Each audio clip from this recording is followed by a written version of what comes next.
Chapter 20. Karak stared at the female aesthetic in wonder, and a cold shiver went up his spine. Air from an open window rustled her flowing white robe, filling the room with the scent of a morning after rain. Her wavy silver hair gleamed in the sunlight. Radiance glowed from her flawless face. She was the most beautiful woman Karak had ever seen. From the looks on the others' faces, Karak guessed they felt the same way. "Welcome," Natira said. Her voice brought to mind the rush of wind through vast blue skies. "Master Bertram tells me you are looking for something. Perhaps I can help. You have a picture, I believe." Natira smiled and held out her left hand.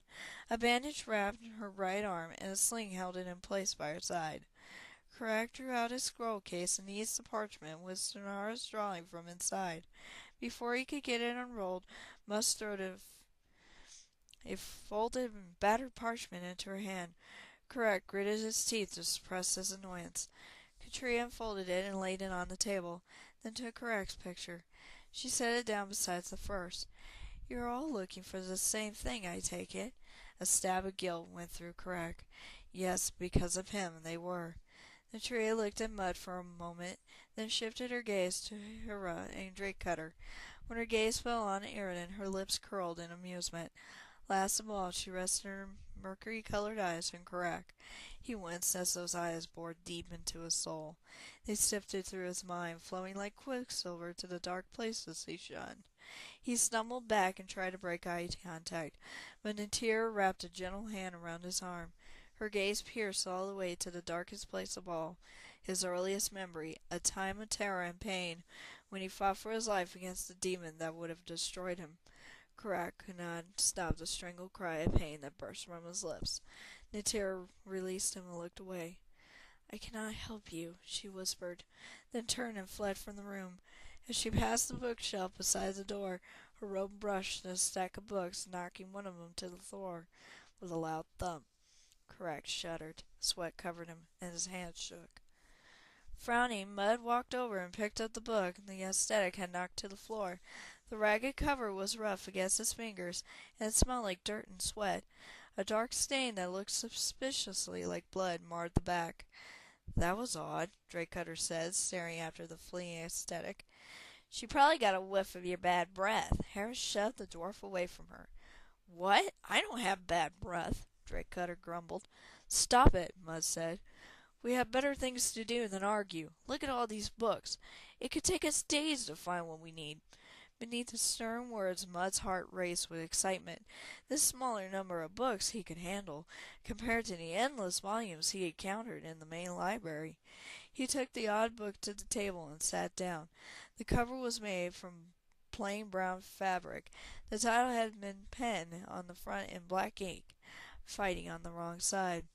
Mud opened the book. The front page said it was an account of one Captain Hamna, leader of a band of mercenaries who had fought under the Dragon High Lords during the War of the Lance. Reading on, Mud learned that the book was Hamna's journal, giving an account of his part in the war. Mud didn't think it was what they were looking for, but his curiosity kept him reading. With the arrival of the silver dragons in Palanthas and the forging of the dragon lances, Hama and his cohorts were driven back with the rest of the dragon armies. Haman could tell he joined forces with the wrong side. He and his men deserted from the dragon armies and holed up in a cave in the Vingard Mountains. A rough sketch in the book showed it was located on the craggy cliffs northeast of the High Clearest Tower. Hera carried an armload of books to the table and thumped them down in front of her. Silver mines of Salamia? Probably not. The forging of silver? Maybe. Magic artifacts of Kryn? This could take a while. Eridan walked along the heavy bookshelf, glancing over the books that lined it. Drakecutter thumped into a chair and put his feet up on the table. He pulled out his dagger. Mud flinched and reached for his sword. Paying no attention to Mud, Drakecutter used the tip of his knife to clean his fingernails. "Are you going to help us?" Hera asked Drakecutter. Drakecutter mumbled something under his breath. "What?" Hera said. "I said I can't read. Blast it, girl!" Drakecutter roared. Eridan shot him a look of disdain. Karak lowered the book he'd been flipping through. "A little quieter, please," he said, "or they may throw us out." "That's all right," Harris said, patting Drake Cutter's arm. "You can still look through the books for a picture of the doorway we need to find." "Sure, fine," Drake Cutter said. He grabbed the book Mud had been reading and fanned the pages in front of his face. "There!" He slammed the book down, pressing the pages open to a hastily scrawled drawing of a doorway with runes arching over the top. "That's it! You found it!" Harris squealed. Mud jerked the book back from Drake Cutter. "I found it! I had this book first!" He turned the page and read through the passages next to the picture. After all the trouble to get into the library, it seemed unbelievable they would find reference to the stone doorway so quickly. But then, Beecham had been researching it for quite some time. "The book says this mercenary, Hammond, was holed up in a cave," Mudd explained. "One day he and his buddies decided to explore the far reaches. Something bad happened. It doesn't say what. Everyone but Hammond died. He starts raving here about the locked door shown in the picture. It seems he searched the cave for the key until he ran out of food. He came to Palanthas to restart and go back, but he never made it out of the city. A note on the last page says his body was found. He was stabbed to death in an alley. Since there was no record of next of kin, this book was sent to the library."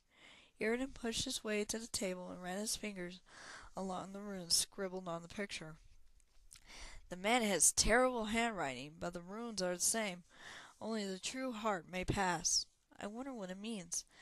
Mud figured it might mean that Draconians pretending to be dwarves were out of luck. "I think I know," Harris said. "Mud, didn't Shannara's vision say something about 3 tests?" "Yes." Karak walked over to the table, moving sluggishly as if reluctant to include himself in the conversation. "She said the pendant is guarded by a test of courage, a test of love, and a test of truth." "Right," Harris said. "Courage, love, and truth. 3 things a mercenary like Hammond would know nothing about." Mud nodded. Harold was right. The tests were likely to weed out any riffraff. He hoped it wouldn't weed him and the others out as well. "What does a silver dragon care about courage, love, and truth?" Drake Cutter asked, stamping his foot. Hera glared at him. "The dragon probably wants to make sure whoever it grants a wish to is worthy of its help. So let me get this straight." Irridan looked up at Mud. "We're going to find this pendant and call in the silver dragon to save Shannara and Drake Cutter's father." "Right," Mud said. "Great. But where is this cave?" Karak interrupted. "Does the book say?" Karak's hands rested on his sword hilts like they had been when he had come to see Shannara. "Yes." Mud flipped to the map and held it up for all to see. A look of despair came into Karak's eyes, and he turned away. Mud lowered the book, fingering the rough brown binding. "Aren't you happy, Karak? You've been looking for so long." Outside the open window, the wind whipped up. A cloud formed in front of the sun, casting a dark shadow on Karak's face. "Probably doesn't want to share the find with us," Drake Cutter suggested, crossing his arms. "But Karak, this will be better." Hera touched Karak's tense arm. "Those tests could be dangerous. You don't want to face them alone, do you?" Karak stared at his boots for a moment. "No, I don't want to go alone," he said through gritted teeth. "Perfect!" Hera clapped her hands in delight. "Let's go." "Just a moment," Irridan said. "The aesthetics won't let us take the book. We'll need to make a copy of that map. If you'll allow me." He motioned to an inkwell and a stack of parchment on one of the tables. Mud gave him the book. Irridan carried it over to the table, scrambled up onto the chair, and set to work. His hand moved surely and quickly as he transcribed useful passages. His ornate handwriting was flawless. Mud watched in amazement, wondering if the Kender's story could somehow be true. Irridan drew the map exactly as it appeared on the page, so that Mud couldn't tell one picture from the other. Irridan finished the likeness and handed it over to Mud. "Since the aesthetic has gone, I suppose we should show ourselves out." He hopped down from the chair and headed for the door. Mud followed, already making plans in his mind. They needed to get their things from the inn and purchase supplies for their journey. If they hurried, they might make it out of the city before lunchtime. End of chapter 20.